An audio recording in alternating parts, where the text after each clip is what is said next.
Et on se tourne tout de suite vers la France où je joins maintenant Jean Bobéro, qui est sociologue lui aussi, historien, professeur de la chaire Histoire et sociologie de la laïcité à l'École pratique des hautes études, professeur émérite devrais-je préciser, et co-auteur, je le disais tout à l'heure, avec Micheline Milot de l'UQAM du livre Laïcité sans frontières. Il s'était beaucoup intéressé aux travaux de la commission Bouchard-Taylor. Je pense même qu'on peut dire, Jean Bobéro, que vous aviez salué les conclusions du rapport Bouchard-Taylor.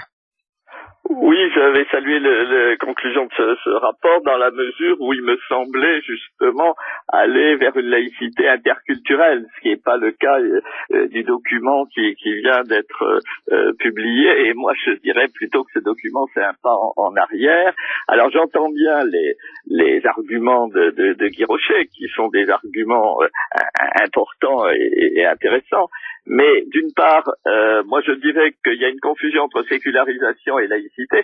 En France, les religieux et les religieuses aussi, au moment de Vatican II, ont enlevé leur habit. Bon.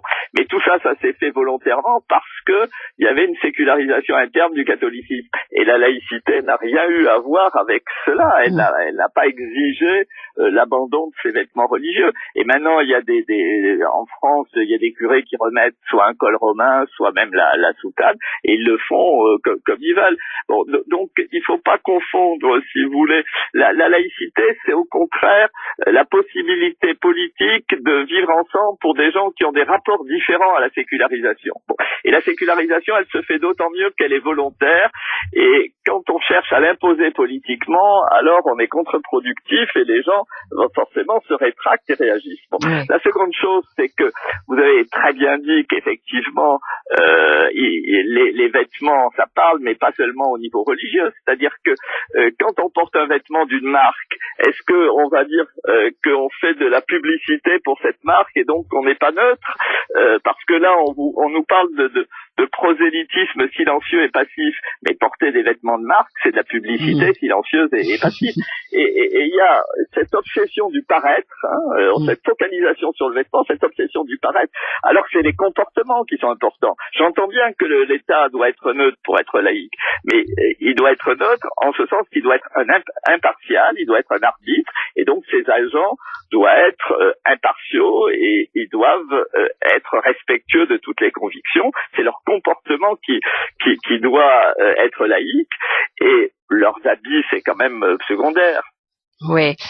Maintenant, est-ce que il y a d'un autre côté, il y a l'exemple de la France. Alors, il y a beaucoup de gens qui disent qu'on s'est inspiré un peu du modèle français, mais ça vous rend pas nécessairement automatiquement heureux, vous, Jean Bobéro. Quels sont les écueils, justement, sur votre terrain à vous, auxquels on s'est heurté? Non, parce que justement, moi, quand j'ai fait cette enquête au Québec, ce que j'ai remarqué, c'est que les Québécois réussissaient mieux que les Français, parce que la médiation marchait bien au Québec, marchait bien. Alors évidemment, il y a eu quelques affaires dites des accommodements raisonnables, c'était pas forcément des accommodements raisonnables, mais on a vu ce qui avait fait problème, ce qui avait fait conflit. Mais en fait, moi, ce que j'ai constaté, c'est qu'il y avait toute une réalité de non-événement, parce que les choses se résolvaient par la médiation et se résolvaient aussi grâce à des accommodements raisonnables qui, justement, ne se faisaient pas par les deux. Bon. Tandis que la France, depuis 1989, est dans le conflit. Et elle s'est mise dans un engrenage où, à chaque fois qu'on prend une nouvelle mesure, le conflit ample et le fait que le conflit prenne de l'ampleur justifie une nouvelle mesure, etc. Et c'est un cycle infernal. Et je regrette pour ma part que le Québec mette le doigt dans cet engrenage, parce que justement l'exemple de la France montre que c'est une impasse. Oui. Jean Bobéro, Gérard Bouchard, vous êtes sans doute au courant, et Charles Taylor se sont prononcés, ils sont déçus de ces valeurs, de cette charte des valeurs québécoises. Cependant, Gérard Bouchard souligne que l'encadrement des accommodements raisonnables, c'est peut-être quelque chose qui est souhaitable et qui demandait des balises, et qu'on pourrait peut-être arriver à un consensus à ce sujet.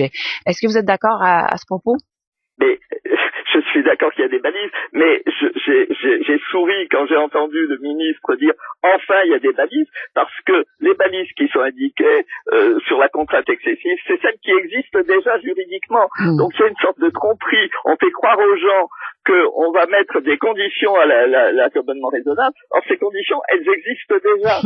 Elles existent déjà. Un accommodement n'est pas un accommodement raisonnable s'il va contre la charte des droits et libertés. Bon. Ouais. Et là, c'est le politique. C'est une histoire de bluff du politique qui dit, vous voyez, on va dire aux tribunaux comment ils doivent faire, comment ils doivent prendre leur jugement, etc. Alors d'abord, c'est contre la séparation des pouvoirs, et si on veut la séparation de la religion de l'État, il faut aussi la séparation du judiciaire et du politique. Et deuxièmement, je vous dis, c'est un coup de bluff pour impressionner les pur laides. Mais en fait, ces balises, elles existent déjà. Et les tribunaux ne donnent justement, l'accommodement doit être raisonnable, et c'est déjà le cas, il doit être raisonnable. Et donc, il y a des balises, il y a des contraintes excessives, et quand on dit enfin on va donner des balises, c'est un peu ridicule, excusez-moi. Jean Bobéro, en France, est-ce que les élus ont droit de porter leur signe religieux? C'est une chose qui a surpris beaucoup de gens ici, de voir que dans cette charte des valeurs québécoises, ceux qui auront le droit de continuer à porter, d'arborer leur symbole religieux, ce sont les élus, à tous les paliers. Écoutez, en France, il y a deux exemples célèbres. Le chanoine Kir, qui a créé l'apéritif du même nom, et l'abbé Pierre, qui sont allés au Parlement en soutane. Et la France était déjà laïque depuis 50 ans, et ça n'a pas posé de problème, et on leur a pas dit, la loi de 1905 séparant les églises de l'État vous empêche d'aller au Parlement en soutane. Et moi, ce que je remarque, c'est que non seulement les élus pourront continuer, mais surtout le crucifix à l'Assemblée nationale. Alors ça, c'est le comble, et ça montre bien que on est laïque pour les uns, mais pour les autres, on est dans une logique différente, parce que là, alors, on est au cœur de la décision politique, le Parlement, et que le Parlement prenne ses décisions. Alors, si on veut un symbole, en voilà un qui est très fort, et qui parle beaucoup. On prend la décision sous le crucifix. Et parler de patrimoine historique, d'abord c'est faux puisque ça date de la Grande Noirceur et pas de plus tôt. Et ensuite c'est une astuce, si vous voulez, c'est comme un magicien qui sort un pigeon de son chapeau en disant ben là il y a religion quand c'est l'islam ou quand c'est les juifs ou quand c'est les sikhs, et puis là c'est le catholicisme, là il y a patrimoine historique, et donc on fonctionne de façon différente. Il faut pas se laisser pigeonner.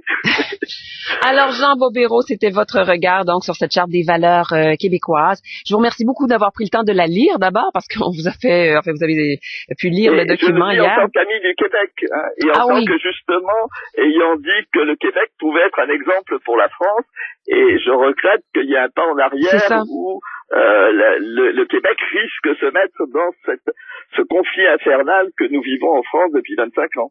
Merci beaucoup pour vos réflexions. Jean Bobéro, je rappelle, vous êtes historien et sociologue, professeur émérite de la chaire Histoire et sociologie de la laïcité et co-auteur avec la professeure de l'UQAM, Micheline Milot, de Laïcité sans frontières. Merci de nous avoir parlé. Au revoir.